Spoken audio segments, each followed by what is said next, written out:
bem-vindos ao canal Mundo 360 e vamos a mais um episódio da nossa série Direito Internacional Aplicado. E eu gostaria de voltar hoje ao tema dos contratos internacionais, aquele que eu já comecei abordando no episódio anterior, no qual eu falei especificamente do caput do artigo 9º da Lei de Introdução às Normas do Direito Brasileiro, que determina que nas hipóteses relativas às obrigações e os contratos, aplica-se a lei de onde a obrigação se constituiu. Isso sempre quando nós estamos falando de uma perspectiva contratual, no qual há uma cláusula inserida neste instrumento que determina que o foro competente para dirimir as controvérsias é o Poder Judiciário, é o juiz togado. Sabemos que nas hipóteses de contratos internacionais, hipóteses nas quais o mecanismo de solução de controvérsias determinado numa das cláusulas do contrato é o procedimento arbitral. Bom, nessas hipóteses de arbitragem, então o artigo 9º da Lei de Introdução ele é afastado e as partes podem escolher para o seu contrato internacional a lei que elas acharem mais apropriadas. Dentro desse quadro, né, que a lei de arbitragem prevê, de autonomia da vontade, eu sempre costumo dizer que, ainda que esteja ali escrito que as partes possam determinar a lei que elas bem entenderem para o seu contrato internacional, não é? Inclusive recorrendo ao direito do comércio internacional, a regras específicas de cujo comércio se trata, é muito importante sempre ter presente que a escolha deverá recair sobre um país, né? Sobre um local que tenha uma relação, que tenha uma conexão com o contrato.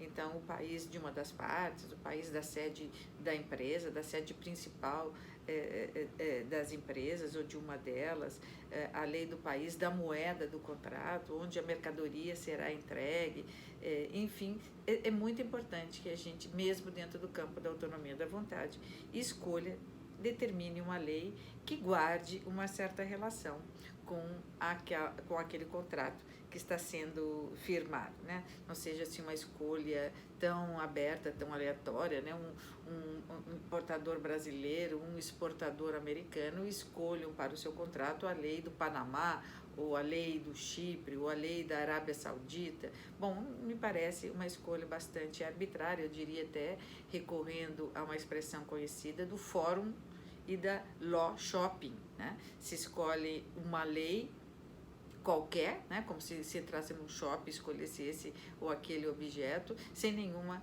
vinculação com o contrato. Assim como o Fórum Shopping, a escolha de qualquer foro competente sofre limitações, a Law Shopping também, né? Sempre guardada uma relação entre a lei aplicada, a lei aplicável e a relação contratual, e também o foro competente e aquela relação contratual, a língua do contrato e a língua de interpretação do contrato. Sempre guardar uma certa harmonia, não é, entre esses elementos tão importantes para a boa solução de uma controvérsia, se porventura surgir durante a vida do contrato, na sua vida de execução e também após execução. Bom, hoje eu quero voltar ao que muitas pessoas me perguntam, qual a diferença, ou por que o legislador disciplinou de forma diferente o disposto no artigo 9º caput e o disposto no parágrafo 2º do mesmo artigo 9º. Estaria o legislador se contradizendo entre o caput e o parágrafo 2º do artigo 9º? Vamos ver que não, porque o legislador não se contradiz. Às vezes a contradição é nossa mesmo. Então, onde há contradição, vamos tentar levar a paz. O artigo 9º diz: para qualificar e reger as obrigações, e dentre elas os contratos, aplicar-se-á a lei de onde as obrigações se constituíram, né? É o locus regit actum, locus regit contractum. Já examinamos isso no vídeo anterior, no episódio anterior. Contudo, o parágrafo 2º do mesmo artigo 9º diz: as obrigações resultantes do contrato, vejam, especificamente ele fala de contrato, e não mais do campo aberto das obrigações, especificamente dos contratos, As obrigações resultantes do contrato reputam-se constituídas no lugar em que residir o proponente. Ora, aplica-se aos contratos a lei de onde a obrigação se constituiu, de onde o contrato foi celebrado, da data, né, do país, data e local do contrato, ou aplica-se a lei de onde residir o proponente e quem é o proponente numa relação de contrato internacional. Bom, o legislador não se confundiu, não, e o caput do artigo 9º se dirige a um tipo de formação do contrato e o parágrafo 2º a outro tipo de formação do contrato. Vamos lembrar que quando a lei de introdução ao Código Civil foi elaborada por Clovis Bevilacqua, lá no início do século XX, né, na década de 10, o Código Civil entrou em vigor em 16, ora, o modelo contratual que existia e que deu origem ao disposto no artigo 9º da Lei de Introdução, inclusive depois nas reformas que a Lei de Introdução teve ainda na primeira parte do século XX, refletem esse modelo contratual que existia, que era aquele dos romanos, né? Estava presente nas contratações do século XX, na primeira parte do século XX, ou seja, os contratos se formavam entre presentes e entre ausentes, interpresentes e interabsentes dos romanos, ou seja, entre presentes quando as partes estavam fisicamente presentes ou seus representantes legais, né, mas num mesmo país, num mesmo lugar, numa mesma cidade ao mesmo tempo, e entre ausentes eram quando as partes contratavam por meio da correspondência epistolar, né? O proponente mandava uma carta, o aceitante então respondia dizendo se aceitava ou se fazia uma contraproposta ou se recusava. Bom, então estes dois tipos de formação de contratos que nós encontramos no caput do artigo 9º e no seu parágrafo 2º. O caput do artigo 9º, ele se dedica aos contratos entre presentes. Então, se comprador e vendedor estiverem no mesmo país e ao mesmo tempo, né, um faz a proposta e o outro deve aceitar ou recusar, então esse é um contrato entre presentes. Se o contrato se formar nessas circunstâncias, né, com as duas partes no mesmo lugar ou seus representantes no mesmo país, o contrato se forma naquele país. E quando o contrato se forma, naquele momento, no momento da assinatura. Então, local é a data, né? São Paulo, 4 de abril de 2022, ou Milão, 4 de abril de 2022. Então, o contrato se formou, na primeira hipótese, no Brasil, país de constituição é o Brasil, lei aplicável é a brasileira, e na segunda hipótese, o contrato se formou na Itália, se formou em Milão, portanto, a lei aplicável é a italiana. E em que momento o contrato se formou, em que momento nós saímos do campo da negociação e passamos para o campo do contrato, propriamente dito, entregue a coisa ou pagamento do valor correspondente mais perdas e danos, a partir daquela data que consta no instrumento do contrato. Todavia, quando nós não temos as partes no mesmo país ao mesmo tempo, quando nós estamos contratando pela correspondência epistolar, ou seja, a formação por meio entre ausentes, nós estamos no parágrafo 2º do artigo 9º. Reputa-se constituído o contrato onde residir o proponente. Então, não importa para onde o proponente manda a sua oferta, não é? Quanto tempo ela demora para voltar, quando ela vai voltar, o contrato se forma, né, no lugar onde se encontra o proponente. Quem é o proponente? Aquele que fez um convite, né, ou seja, que fez uma proposta, uma oferta com objeto, preço e data e local de entrega. Os 3 elementos essenciais. Encontrando uma aceitação, gera o contrato, muito embora eu possa não ter o instrumento, não é? Então, diz o legislador que reputa-se constituído o contrato no país onde está o ofertante. Mas não diz em que momento.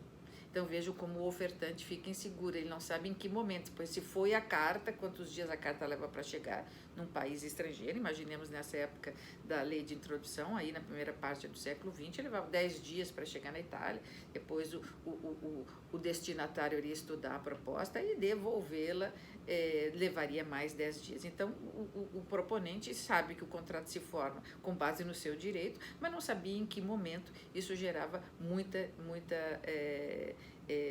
dúvida e muita insegurança jurídica. Então o Código Civil, tanto o Código Civil de 16, mas especialmente o novo Código Civil, ele vem dizer, olha, nessas hipóteses de formação de contratos entre ausentes, o contrato se forma no momento em que o aceitante coloca a carta no correio.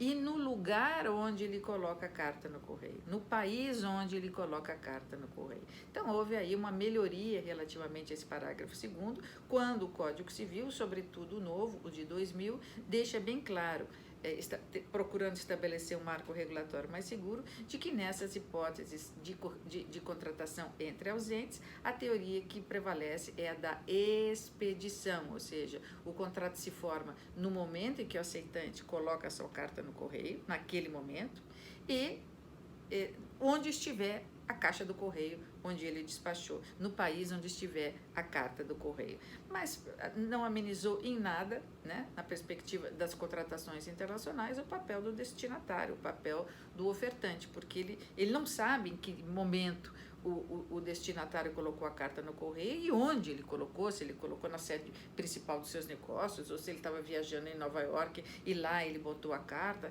fica bastante inseguro para o proponente. Por isso, é sempre bom deixar bem claro quem é o proponente, ter certeza de quem é o aceitante, se ele aceitou de forma incondicional, quando ele tem aceitante, o contrato por formado, ou seja, quando ele disse sim, em que momento ele disse sim, onde ele despachou a carta e qual era o seu conteúdo. Então, o que se pode tirar como síntese é o fato de que evita-se esse tipo de contratação pelas incertezas que geram, tanto por parte de quem mandou a oferta, como por parte daquele que aceitou, porque aquele que aceitou diz, bom, mas será que o destinatário recebeu mesmo? Será que ele colocou o produto, o objeto, a coisa em produção? Será que ele vai me entregar na data e local conforme eu aceitei? Então, evitar esse tipo de contratação, ou se ela acontecer, em algum momento, colocar isso num instrumento mesmo contratual, com as cláusulas estabelecidas, data e local, para que, na hipótese de controvérsia, nós não tenhamos dúvida quanto à lei aplicável e ao momento no qual o contrato se formou. No que diz respeito à modernidade, hoje nós sabemos que os contratos não se formam mais entre presentes e entre ausentes, como no tempo dos romanos ou como no tempo do Código Civil de Bevilacqua. E tampouco como no tempo que o Código Civil foi feito novo, porque não levaram em consideração as contratações telemáticas. É possível dizer que quem contrata pelo telefone, pela videoconferência, pelo e-mail, pelo WhatsApp, pelo Instagram, pelo Telegram ou por qualquer outro meio telemático, ou até mesmo quem tenha preparado um software na sua empresa para oferecer, e lá quem tenha preparado seu software para aceitar, e eles mesmos, tecnologicamente, esses softwares botam na produção e mandam entregar mercadoria na data e local aprazados. Então, mudou muito, e dizer que a contratação é entre presentes, entre ausentes, isso está fora de moda. O que a gente diz é que os contratos podem se formar com as partes presentes, o que é raro, porque isso implica elas se moverem de um país para o outro, né? Tem custos, no tempo da pandemia é muito difícil, mas tem custos de viagem, diárias, profissionais envolvidos, mas, enfim, os contratos podem se formar entre presentes, com as partes, entre presentes se encontrando numa feira ou se encontrando até mesmo para discutir uma minuta e depois celebrando esse contrato final. Mas também as contratações são telemáticas, são com as partes virtualmente presentes, né? Então, nessas hipóteses, em que momento o contrato se forma e em que local o contrato se forma. Aí nós vamos ter que recorrer, nessa modernidade, às convenções internacionais que dizem quando os contratos são feitos por meio da telemática, eles se formam no momento e no lugar em que a resposta do aceitante, o sim incondicional do aceitante, entrar no terminal receptor do destinatário, do proponente. Então, é a teoria que a gente chama da recepção, não é a teoria do conhecimento e nem da expedição, como das cartas, ou das cartas da correspondência epistolar, mas é no momento em que o sim incondicional entra no terminal receptor do ofertante, ou seja, no momento que ele entra no terminal receptor e onde estiver esse terminal receptor, porque presume-se de forma razoável que esse sim, que essa concordância, que essa aceitação tenha entrado na órbita jurídica do proponente e seja capaz, então, o proponente de ter conhecimento do seu conteúdo. Então, onde estiver o terminal receptor e no momento em que o sim chega no terminal receptor. Esse controle o destinatário tem porque ele expede a sua aceitação na sua máquina, né, no seu equipamento tecnológico. Ele vê então que a correspondência foi, ela não voltou, ela chegou. Agora ele não tem conhecimento, ele não tem, digamos, domínio de saber se o destinatário leu a resposta, tem conhecimento da resposta. Mas a teoria é da expedição. Presume-se que quando entre na órbita jurídica, ou seja, chegue no terminal receptor, o proponente tem toda a condição de saber que o contrato se formou. Mas vejam que aí o contrato se forma pelo encontro de uma oferta e uma aceitação, sem que nós tenhamos um instrumento definitivo. Então é importante guardar essa oferta, essa aceitação, para provar que houve um contrato. Eu não tenho um instrumento, aquele datado e assinado, mas eu tenho um contrato que se formou e é livre a manifestação de vontade nos contratos, e assim é em qualquer país do mundo, porque, como eu já disse, os contratos são os instrumentos do comércio internacional e mais semelhanças existem entre os países, mais harmonia existe entre os países no que diz respeito ao direito aplicável aos contratos do que desacordo, desarmonia. Bom, eu sempre procuro trazer como conselho, se é que posso aqui me propor a apresentar é que nas contratações telemáticas se procure sempre em algum momento transformar em documento físico, né, que pode ser até virtual, pode ser no papel, mas pode ser numa cinta magnética, pode ser no pendrive, pode ser dentro do computador, no hardware, as cláusulas principais, né, o preço, a coisa, o objeto, o preço, data local de entrega, a obrigação do comprador, do vendedor, de forma clara, né, datado e concordado pelas partes, assinados ainda que eletronicamente, para que a gente tenha certeza quanto à intenção das partes. Quando contratado por telefone ou por videoconferência ou por qualquer meio telemático, também procure confirmar: olha, Vossa Senhoria recebeu a minha aceitação, por meio da qual eu concordei em receber 20 mil rebibocas de parafuseta, preço FOB $1 Paranaguá, 60 dias, entrega 60 dias a partir da confirmação do pedido.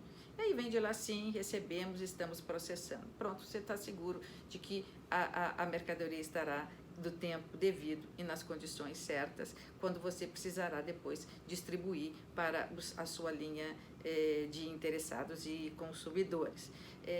Da mesma forma, isso pode acontecer a qualquer momento, tanto pelo proponente como pelo aceitante. Proponente: olha, você recebeu a minha oferta, você está de acordo com ela, você confirma objeto, preço e condições de entrega, você aceita? Vem de lá a confirmação. Sempre é bom essas confirmações para você provar, se for preciso, que houve um contrato, que houve manifestações de vontade convergentes, porque senão fica difícil depois a gente discutir o que de fato as partes combinaram e levantar os prejuízos aí sofridos pela não entrega da mercadoria, pela mercadoria que não chegou quando quando deveria ter chegado, ou quando se mandou o dinheiro e a mercadoria não veio. Disse um pouco mais sobre os contratos internacionais, que são, na verdade, e implicam uma verdadeira disciplina dentro da ciência jurídica, né? Não se estuda o contrato internacional, se estudam os contratos internacionais. Existem para cada setor da atividade empresarial um tipo de contrato específico. Ainda que tenhamos regras comuns a todos eles, temos regras especiais para cada um dos setores da atividade empresarial. Então, vou voltar aos contratos. Escrevam mandem mensagens de áudio, me digam se estão entendendo, se gostariam que eu caminhasse por aqui ou por ali. Obrigada.